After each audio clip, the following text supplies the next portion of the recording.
Welcome to dominant classes dear students. आज हम बात करेंगे क्लास 12 के पोयम चैप्टर नंबर 10 की, और इस पोयम का नाम the song of the free है। इसका मतलब स्वतंत्र लोगों का गीत होता है, और इसके जो पोएट हैं वह स्वामी विवेकानंद जी हैं। तो डियर स्टूडेंट्स, चलिए इस पोयम को पढ़ने से पहले मैं आप लोगों को अबाउट द पोयम के बारे में थोड़ी सी जानकारी दे देता हूं, ताकि आप लोगों को यह पोयम पढ़ने में और समझने में कोई परेशानी ना हो। स्वामी विवेकानंद जी कहते हैं कि मानव जीवन दुखों और कठिनाइयों से भरा है, फिर भी हमें निराश नहीं होना चाहिए। दुनिया दर्द और दुख से भरी है, लेकिन जो ईश्वर को मानता है वह इन सब से नहीं डरता है। इसलिए दुख और असफलताओं से उसे हिलाया नहीं जा सकता है। जीवन के उतार चढ़ाव उसे अपनी सर्वश्रेष्ठ शक्तियों को दिखाने का अवसर देते हैं। यह हमारा कर्तव्य है कि हम सभी परिस्थितियों में अपनी दिव्य आत्मा पर विश्वास रखें। तो डियर स्टूडेंट्स, आई होप आपको अबाउट द पोएम समझ में आया होगा। तो चलिए अब लाइन वाइज हम पढ़ते हैं इस पोएम को और समझते हैं। डियर स्टूडेंट्स, हम पहली लाइन को पढ़ते हैं और समझते हैं। देखिए यहाँ पे दिया हुआ है, the wounded snake its hood unfurls. ठीक है, वाउंडेड का मतलब घायल, स्नेक का मतलब सर्प, हुड का मतलब होता है सांप का फन। ठीक है, अनफॉल्स का मतलब होता है खोलना या फैलाना। ठीक है, तो चलिए इसको समझ लेते हैं। The wounded snake its hood unfurls, यानी कि कवि कहते हैं कि घायल सर्प अपने फन को फैलाता है। ठीक है, आई होप आपको समझ में आ रहा होगा। उसके बाद सेकेंड लाइन देखिए, the flame stirred up doth blaze. ठीक है, फ्लेम का मतलब होता है कि लपट या ज्योति भी कह सकते हैं। वैसे फ्लेम का यहां पे जो सेंस आ रहा है वो क्रोध से आ रहा है। ठीक है, और स्टीड अप का मतलब होता है उत्तेजित करना या गति देना। ठीक है, और ब्लेज का मतलब होता है अग्नि की ज्वाला या आग का विकराल रूप। तो चलिए इसको फिर से हम पढ़ लेते हैं और समझ लेते हैं। देखिए पहली लाइन में कह रहे हैं, the wounded snake its hood unfurls. कवि कहते हैं कि घायल सर्प अपने फन को फैलाता है। The flame stirred up doth blaze, यानी क्रोध को उत्तेजित करने पर आग का विकराल रूप धारण करती है। क्रोध को गति देने पर, ठीक है, आग का विकराल रूप धारण करती है। उसका थर्ड लाइन देखिए, the desert air resounds the calls. ठीक है, डिजर्ट का मतलब रेगिस्तान, एयर का मतलब हवा, रिसाउंड्स का मतलब होता है गूंजना। ठीक है, कॉल्स का मतलब आवाज या पुकार। ठीक है, the desert air resounds the calls, यानी कि रेगिस्तानी हवा की आवाज गूंजती है। रेगिस्तान के हवा की आवाज गूंजती है। तो गाइज आई होप आपको समझ में आ रहा होगा। ठीक है, चलिए अगली लाइन को देखते हैं और समझते हैं। फिर अगली line, of heart struck lion's rage. ठीक है, यहां पे जो हर्ट स्ट्रक है ना, हर्ट स्ट्रक का मतलब होता है बुरी तरह घायल।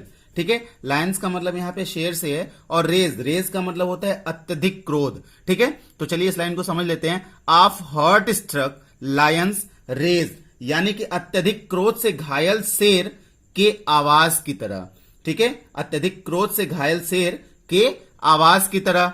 अगली लाइन देखिए, the cloud puts forth its deluge strength.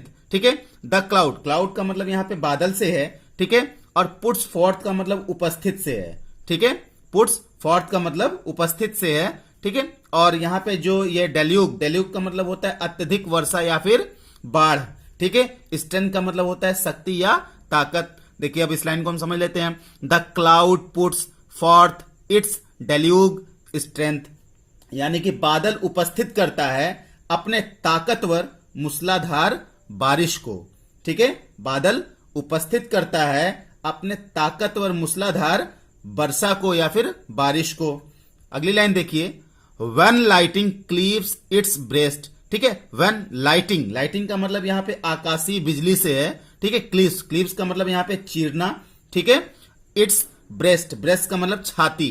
When lighting cleaves it's breast, ठीक है, जब आकाशीय बिजली चीर देती है अपनी छाती को, जब आकाशीय बिजली चीर देती है अपनी छाती को।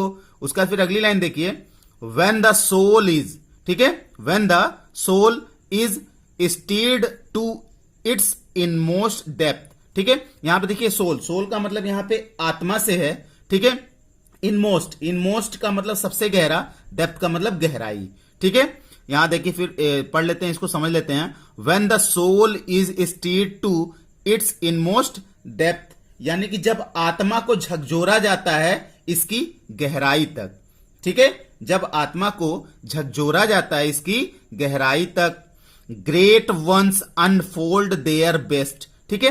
यहां पे देखिए ग्रेट वंस अनफोल्ड, अनफोल्ड का मतलब होता है प्रकट करना, ठीक है, प्रकट करना।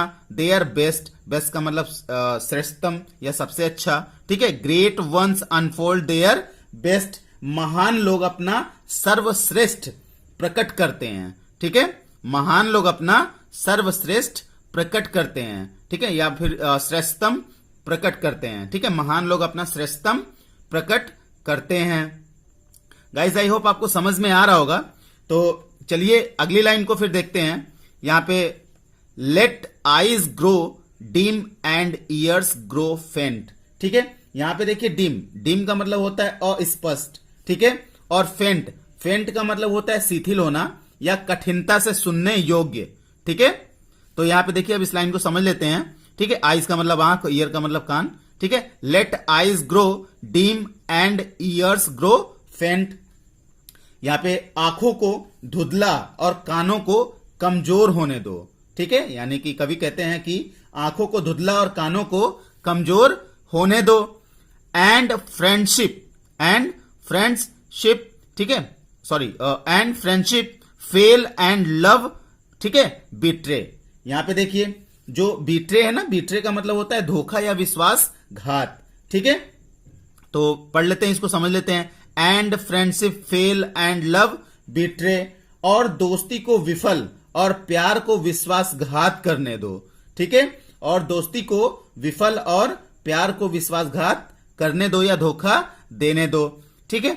उसका फिर अगली लाइन देख लीजिए, लेट फेथ, ठीक है, लेट फेथ, फेथ का मतलब यहां पे किस्मत से है। इट्स 100 हॉरर सेंड, ठीक है, let fate its 100 horrors send, ठीक है। हॉरर्स का मतलब यहां पे भयानक या फिर डरना या परेशानी से भी है, ठीक है। तो चलिए इसको समझ लेते हैं। Let fate its 100 horrors send, भाग्य, ठीक है, यानी कि भाग्य या किस्मत हम दोनों कह सकते हैं, फेथ का मतलब, ठीक है, भाग्य या किस्मत। Let fate its 100 horrors send, किस्मत को 1000 परेशानियां भेजने दो, किस्मत को 1000 परेशानियां भेजने दो। गाइस आई होप आपको समझ में आ रहा होगा। फिर चलिए अगली लाइन देखते हैं।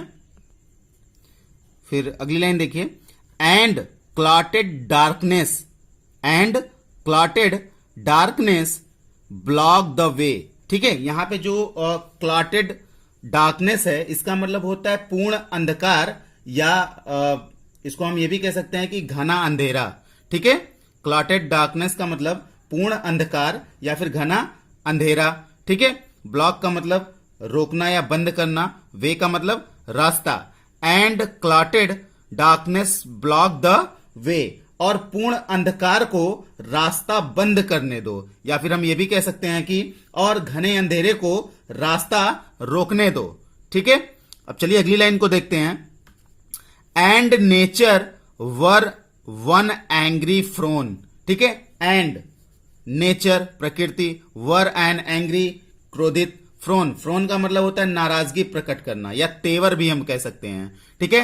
And nature wore one angry prone, ठीक है, और प्रकृति नाराजगी प्रकट करती है, ठीक है, और प्रकृति या कुदरत नाराजगी प्रकट करते थे, ठीक है, वर पास्ट है, ठीक है। And nature wore one angry frown, और कुदरत नाराजगी प्रकट करते थे।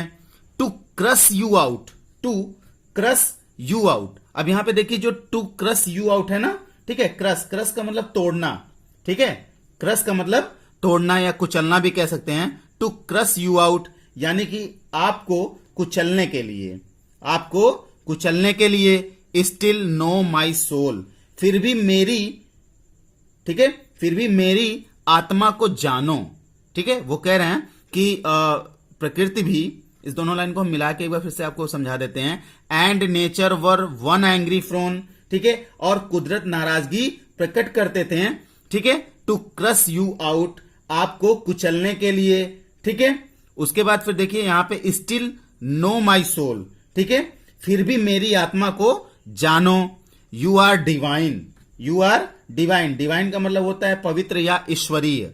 ठीक है, यू आर डिवाइन यानी कि आप ईश्वरीय हैं, आप दिव्य हैं। मार्च ऑन एंड ऑन, ठीक है, मार्च का मतलब यहां पे मंजिल से है, ठीक है, ऑन एंड ऑन का मतलब लगातार से, कंटिन्यू से। ठीक है, मार्च ऑन एंड ऑन यानी कि लगातार मंजिल की ओर बढ़ते रहो। ठीक है, इसको अगर फिर से बता देते हैं, you are divine, march on and on. ठीक है, यानी कि आप ईश्वरीय हैं या तुम ईश्वरीय हो, लगातार मंजिल की ओर बढ़ते रहो। नॉर राइट नॉर लेफ्ट, ठीक है, ना दाएं ना बाएं, बट टू द गोल, ठीक है, बल्कि मंजिल की ओर या लक्ष्य की ओर। ठीक है गाइस, आई होप आपको ये वीडियो अच्छा लगा होगा, समझ में भी आया होगा। अगर आप लोगों को कोई भी डाउट हो तो आप कमेंट बॉक्स में जरूर लिख के भेजें और हमारे बेल आइकन को जरूर दबा दें, सब्सक्राइब कर दें, लाइक कर दें। बेल आइकन को दबाते ही आपको अगली आने वाली वीडियो के नोटिफिकेशन सबसे पहले मिल जाएंगे। तो गाइज आई होप कि आपको वीडियो अच्छा लगा होगा। Have a nice time, good day, फिर मिलेंगे अगली वीडियो में।